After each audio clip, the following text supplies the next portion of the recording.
Bien, buenos días a todos. Para tratar de ser más claro, digamos que se establecieron tres vertientes en esta defensa. La primera de ellas, como bien lo ha señalado nuestro delegado, es el exceso en el tope de gastos de campaña. ¿Qué significa esto?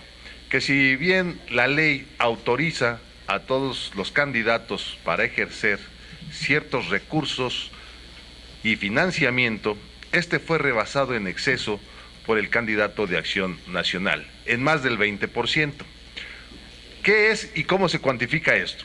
Bueno, recordemos que tuvieron una apertura de campaña, más de 70 eventos que están documentados, que tienen utilitarios, que tienen ropa, que tienen insumos, en fin, todo esto se establece con un valor de mercado, lógicamente, y se llega a una cuantificación. Nosotros lo hemos hecho con las autoridades competentes, es decir, con evaluadores y con notarios correspondientes. Sin embargo, el Instituto Nacional Electoral tendrá que determinar justamente los costos en este sentido. ¿Cuál sería la consecuencia? Que la sanción sería no solamente la anulación de la elección, sino también que no pudiera competir el mismo candidato, porque esa sería la sanción correspondiente para el mismo, por no cuidar este factor. Otro de los casos es justamente la intervención de factores externos. Como ustedes bien lo han notado, porque ya es un hecho notorio a nivel nacional, hubo una situación sistemática a nivel nacional y con algunos miembros del clero aquí en Aguascalientes que lógicamente violentaron la Constitución, específicamente en el principio de separación Iglesia-Estado, contemplado en el 130 constitucional. ¿Qué significa esto? Los principios rectores justamente de todas las elecciones establecen seguridad, legalidad, objetividad, independencia. Por eso el voto es libre y secreto. Eso es lo que se determina justamente con la Constitución y las normas electorales, que estemos votando libres de presión física, psicológica, moral, lo que en estas circunstancias, y como es evidente, no se ha dado.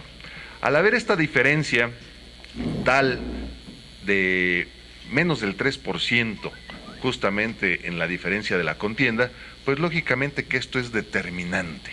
Esto es determinante, que hay una influencia en este sentido. Y no lo decimos nosotros, hay confesión expresa justamente por la Arquidiócesis Primada de México, donde dice efectivamente, no sabemos en qué porcentaje influimos, pero de que influimos, influimos.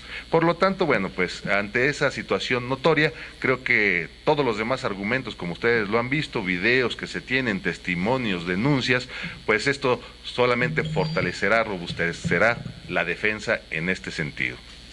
Y finalmente una tercera línea de impugnación que abarca toda la intervención de las autoridades municipales. Por un lado, podemos establecer que, como bien lo conocemos, primero se cierran los programas sociales y de repente de forma casuística se abren con licitaciones muy omnimoda, porque fueron muy ágiles, y posteriormente se bajan indiscriminadamente despensas, cuando ya también los funcionarios empezaron a hacer la cooptación del voto, como ustedes lo han visto, en el sentido de los programas 1x3.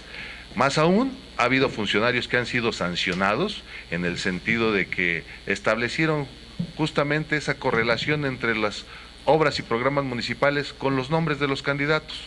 Y finalmente, también estamos hablando de que hay funcionarios que de forma abierta, como el síndico municipal, establecieron la compra, la cooptación del voto y desvío de recursos públicos, tanto de gasolina como despensas.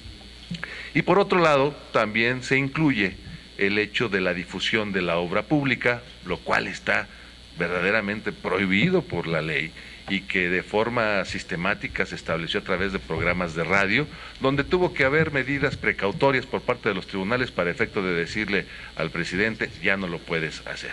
En fin, todos estos elementos se establecen como violaciones claras, contundentes, que traerán como consecuencia la nulidad de la elección.